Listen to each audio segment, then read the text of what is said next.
What up, dudes? It's Gaz, and welcome to the WARFRAME video. So, I thought it would be good to make an updated Railjack setup after they've done all the bug fixes and all the, not really nerfs, to be honest. It was mostly just bug fixing stuff since the update came out on PC like a month or two ago. I had a video where it's like, killing cruise ships with turrets, infinite endo farm. Both those things have been patched out. So we're going to go over how it is after those things have been removed. And now we've got void storms and all that. To be honest, the build hasn't really changed much. I've changed a couple things around just for flavor reasons and to feel like better. But overall, yeah, just using basically the same stuff as in those infinite endo farm videos. Which, by the way, if you're trying to farm infinite endo from volatile now, it does not seem to work. It was definitely in the patch notes. Alright, before we get into it though, make sure you are subbed to this channel and all that good stuff. Also, we got a live stream channel whenever I get time to do it. Alright, so for the Railjack setup, we're going to actually show some gameplay of a solo mission on a high level, like the highest level exterminate. By the way, guys, I'd say the only real reason to do Railjack is for a couple things. One of them being the intrinsics giving you mastery rank. So once you get these all maxed out, it will give you a bunch of mastery points for increasing your mastery rank here. So if you look at it, like a bunch of this comes from intrinsics. Does it show you the breakdown of it here? It does not look like it does, although I might just be missing it. But yeah, a good chunk of this stuff comes from... Oh, no, yeah, they're right there. 72,000 mastery points. More than the entire Steel Path and all the missions in the game combined. So that's how much mastery rank you get out of just doing the Railjack level up stuff from these intrinsics. So for that regard, it's the most important part of Railjack. But besides that, you can actually... It's a decent credit farm. Now that I've actually played a good amount more, it's a decent credit farm. Especially when you have a credit booster and a credit weekend, multiplying the credits by 4 times. But you can also get specific relics, like the Vinca Prime and the Valkyr Prime relics. They come from Railjack. And additionally, like there's, it's unique gameplay technically for this game. You're driving around in a big spaceship and blowing enemy fighters away. All right, so what I'm going to recommend to you is I'm actually going to recommend the stuff I'm using in this, and a lot of this stuff has been calculated to be the best items technically possible. So we've got the strongest plating is actually going to be the Levon plating. This has the most EHP. This is a max rank roll with 6,000 health and 2688 armor. The EHP does work out. This is the strongest plating, the green one, the Levon plating Mark III. I believe the second strongest one is the Vidar one, which is going to give you 4,400 health and 1,000 more armor. But yeah, the Levon one technically has the most EHP by a couple thousand. Now, you could definitely make the argument that the ones with the higher armor, the Vidar plating, is more useful because now on the ship, the Railjack ship, you can actually build a health restore item, and like, you'd think, like, oh, I can just fully restore the health with all that armor, it will make up for it. I don't really find that valuable enough to actually go with the red one, but that is a train of thought some people do have if you want to keep that in mind. I'd say there's no real question here. The Levon engines are the best. Now that they have removed the stamina bar from boosting on Railjack, you can now have infinite boosting, so the one with the highest boost multiplier is going to be the best. As far as the special passive on here, for Levon, we have the increased top speed 20% while shields are depleted. I wouldn't call that the best one. There's probably a better one than that, but that's the one I currently have. If you could get something else besides that, it would be good too. And I'd say like maybe second place is going to be the middle of the road ones, where it's going to have the Zekti ones. I believe those are solid in all performers, but not anything special. That's going to be good too if you don't have the maxed out Levon engines, which technically are the fastest. So these are 2 best in slot items right here. The Vidar engine, the Vidar shield array thing, I kind of just like the special passive on this one. Every 10 seconds, shields apply an electrical status affect all enemies within 50 meters. Probably not actually very useful, but I like it personally. I'd say the shield reactor is the one that you can have the most flexibility with, as we can have the max roll on 3 of these here. This one that we have right now is reliability, so I think shield capacity is increased. No, it's actually shield recharge delay. It's just good all around, I guess. And these ones have, the Zekti ones have fast shield recharge rates at the expense of capacity, and this one is the best in class capacity. So yeah, this is the all-rounder one right here, the Vidar. I've been enjoying it. I like the passive on it. The other ones are pretty good too. So this one's up to you, honestly, guys. And then the reactor, this also has a little bit of flexibility, but I'd say that either the blue or the green one's going to be your best bet, because the blue and the green one give you power mod strength, and the blue one gives you strength and range, which I find 2 very important stats when we go over the abilities we're using here. But yeah, mostly going to be strength to make your Seeker Volley do more damage. The red one is hilariously the worst now, where it gives you range and duration. So I'd say don't bother with the red one. Now keep in mind, these Mark II versions actually will give you 80% instead of the spread across like 60 and 40. So in maybe very niche situations, a Mark II blue reactor or green reactor or whatever will be your best bet for a very specific situation because it doesn't give double stats, but that situation has not come up yet, so I'm not going to really go in on that. We're going to be using the Mark III Zekta reactor for increased strength and range, and it's going to prevent a fire status effect sometimes. All right, as far as the turrets, now I'd say the Lavon Photor or the Zekti Photor, whatever Photor you have, is going to be my top recommendation to you. And I'm going to go with the Lavon one for now just because that's what's equipped currently.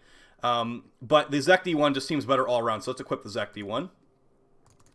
Alright, so the Zekti Photor. This is used to shoot through the Corpus shield on the cruise ships. This goes right through. It's not been patched out. Someone told me it was patched out. It's not been patched out. It still works, and that's because it has built-in punch through. Alright, so that's going to make it so you can easily kill the cruise ships. Now, for your crew members, you want to have at least 2 members with high gunner stats to make it so they have good accuracy with the guns and better heat accretion. You only need 2 of them to have good gunner stats, technically. The third one can have very high engineer and combat stats, and just have them being the repair person and not have them be the engineer and not the gunner, and that's fine. But currently, I do not have a min-maxed repair and combat guy, and honestly, having extra combat stats doesn't even matter because the enemies are easy enough. If we ever get a sentient Railjack mission, you probably want them to have high combat stat because the sentients are the most difficult enemies we have. But currently, this is fine, and we're going to be using a hit scan weapon here. We're going to be using the Zekti Talon, which is going to be a heat-based weapon. And we've got a Zekti version there, because Zekti is technically just the best in most situations. The other one you could use, if you don't have the Talon, or I think that's what it's called, the Talon. Yeah, the Talon, is you can use what we were using before, which is the Pulsar, which comes from Grenier missions. This one is electric damage. Honestly, still really good. It's probably technically a little bit better with the hit scan crew members, but I like the heat effect of the Talon burning the enemies to death. So those are the 2 turrets we're using. Like I said, you could definitely use what you want. It's more of a for fun thing, but this is the most min-max stuff we have. And the Tycho Seeker, this is the only option. This other stuff is trash. The Maladi shoots a bunch of stupid rockets that don't even do anything. Hard to hit the enemies with in the first place. And the Galvark Mark III. Some people like this. It's like a laser that hits 3 enemies. It was bugged out for like 2 years, and now it's not bugged out, and it's still not very good. But yeah, the purpose of the Tycho Seeker is to shoot at a cruise ship or a like big health target and one-shot them. The cruise ship's not going to get one-shot with this, but the cruise ship has these shield reactors flying around it, or like stuck to it. This will kill all the reactors with 1 missile. So lock onto them with your right click, then fire your rocket. It will make them easy pickings afterwards, especially when you're using the abilities we're using in this video. Let's get some quick gameplay on the screen while we go over the build. And this is going to be on the highest Corpus Exterminate in the game, in the Veil Proxima. Alright, as far as builds, now I feel like this honestly is a part like really hasn't changed much. They've changed some things that like to not be bugged out, but that's basically it. So here's the build. We've got Onslaught Matrix for increased turret damage while you're at 100% health, which you'll be at 100% health a lot of the time. Chancellor to deflect damage from enemies back to them. Pretty good. When you're over 80% shields. And then battle mod efficiency, whatever that means. I guess you get increased efficiency on your abilities. That part doesn't matter. This basically just means more damage with your turrets. And it does work on your crew members as well. You got Predator for increased critical chance on the turrets. Section Density for increased critical damage on the turrets. So crit for turrets. We got a lot of turret crit mods, or turret increasing damage mods here. Hyperstroke for turret damage. Granum's Nemesis. So this is going to be personal preference. If you don't want to run a Bane mod, you don't like switching your builds between missions, which I don't like, but I just do it because it's the most damage. You can switch out Granum's Nemesis for a mod of your choice. I've got Fortifying Fire right here, which will increase will replenish your shields on crit hits, which is pretty good with this crit chance mod and all that, so you could just definitely put that right there. But yeah, Granum's Nemesis is going to give you increased damage to the faction you will be fighting, which will make your turrets basically destroy the enemies very easily. So I definitely highly recommend the Bane mods. Now, this is one of the things that got bug fixed. It used to be doing so much damage, you could actually kill the cruise ships with your turrets. I mean, I'll tell you right now, that does not happen anymore. That was a bug, and that was a hilarious bug. So, just now, from here on out, don't Don't expect, you have to kill them with the mega cannon on the front, which is why we have artillery cheap shot, making the forward artillery have a 60% chance to not consume the dome charges. And I think you only have like 2 or 3 of those, so you want to definitely have this mod to not have to restock them. And there's even the volatile game mode, we have to kill 3 weak points at the end of it. If you only have 2 charges, you're gonna definitely want this mod. So you need this mod, basically, artillery cheap shot. So yeah, turret damage, turret damage, turret damage. Crimson Fuji.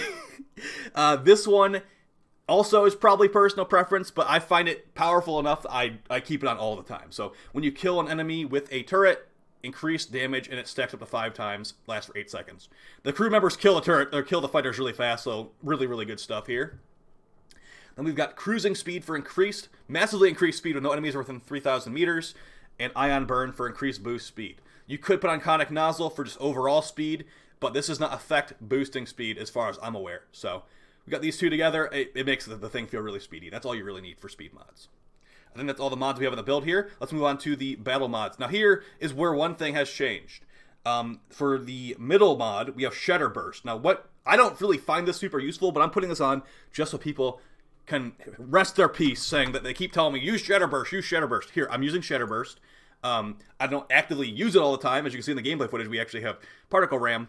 But what Shatter Burst will do is it fires out a projectile that blows up multiple times in an area and deals some marginal damage.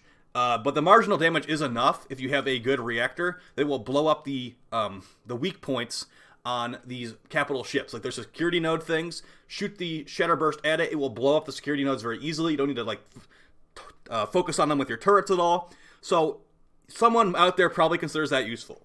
I'm just going to spend the extra 10 seconds to blow them up with my turret or my rocket launcher. But I want to let you know that Shatter Burst technically is an option if you don't want to use Particle Ram. The nice thing about Shatter Burst is that it's actually a rank 5 mod, unlike Particle Ram being a rank 10 mod. And as far as Tether, I'm going to let it sit in the ditch and die. It deserves it. It was used enough. You can rest now, good friend. We've moved on to turrets now. As far as the other abilities, we got Blackout Pulse. I think this is the best in slot, personally, as the other ones. Mutinous Vortex is just not necessary anymore. And countermeasures fires out flares that distract enemy guided projectiles. If you have a good build on your Railjack, you're not going to even be... This is a stupid mod. They should just remove that from the game. Blackout Pulse stuns enemy ships in a large area and deals extremely low damage. You can see it's like 10% of the damage that Shatter Burst does. So that you do not use this for the damage at all. This is going to stun enemies and make them just sitting ducks for your mega cannon on the front.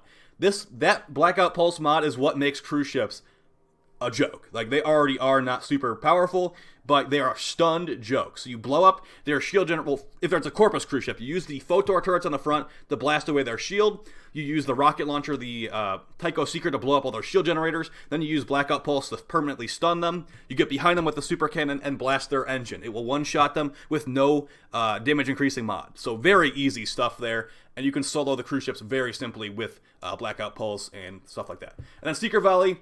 Honestly, with your crew members going so crazy with the turrets, you don't even need Seeker Volley anymore. But it is relatively nice to do it on missions where you have to kill lots of fighters, like the skirmish missions. You could technically run Phoenix Blaze, but this drains energy per second. I do not like this mod. But it is technically something you could do to get increased turret damage even more, because it gives you extra heat damage in your turrets. So, up to you. And then Void Hole. Void Hole feels tiny nowadays, honestly. Void Hole is just... No.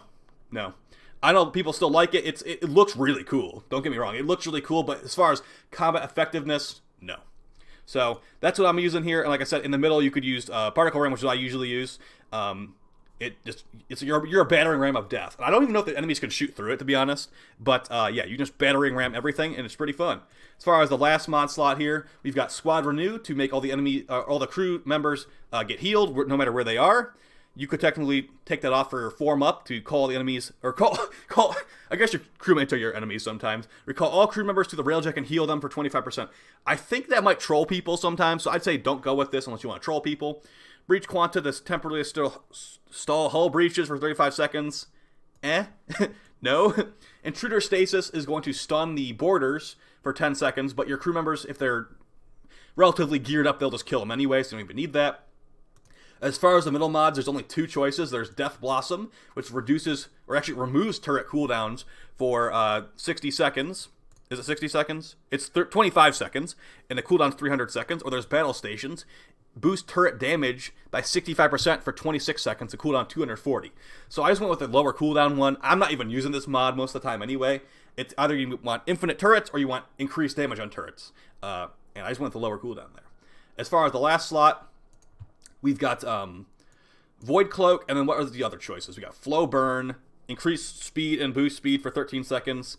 And then the other one is Battle Forge. Battle Forge is useless nowadays. And Fire Suppression, which I also consider super useless. Void Cloak's the only option, really. Makes your ship invisible. Lets you get some fire off your back. It's got a very short cooldown compared to the other ones, too. 300 seconds for Fire Suppression, seriously. 480 seconds for Battle Forge. 240 for Flow Burn's not too bad. This is the shortest cooldown, 2 minutes. So yeah. And then as far as the other builds, so like I got Graham's Nemesis here. For Grenier, same thing. Worm's Torment in that slot. And then for the Sentience, the Sentient build is a lie. There is no Sentient build. But there is a Sentient Anti-Bane mod, I believe. It's like Sentient Scalpel. Yeah, just do the same exact build, but use the Anti-Sentient mod right here. Easy mode. Just copy and paste that build over, and then the Sentient mod over there. Easy mode. Alright guys, so that's going to basically be it for the build on the Railjack. Let's just quickly go over the crew members and what I'm going to be using on them. We're going to have a video about the on-call crew member in the future. But just for right now, I'm going to show you what I'm using.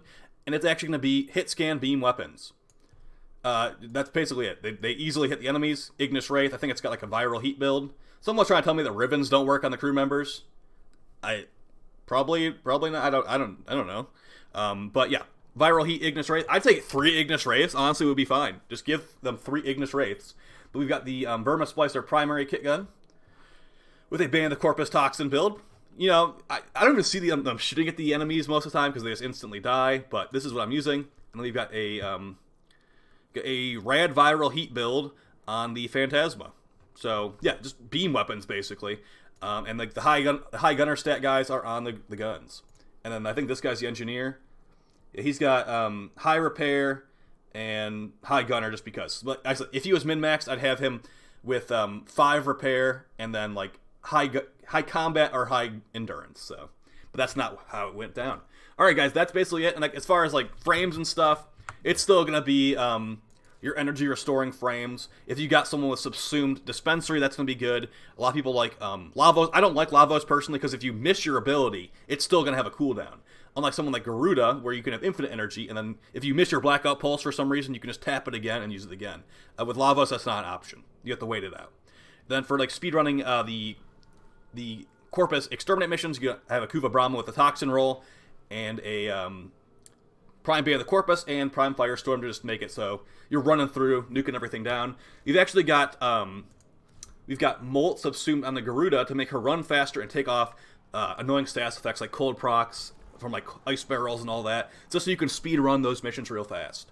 And I think we got, yeah, the companion doesn't really matter. You can technically use that new one, what's it called again? The Nautilus. I think it can heal the ship or something like that. That's not very important.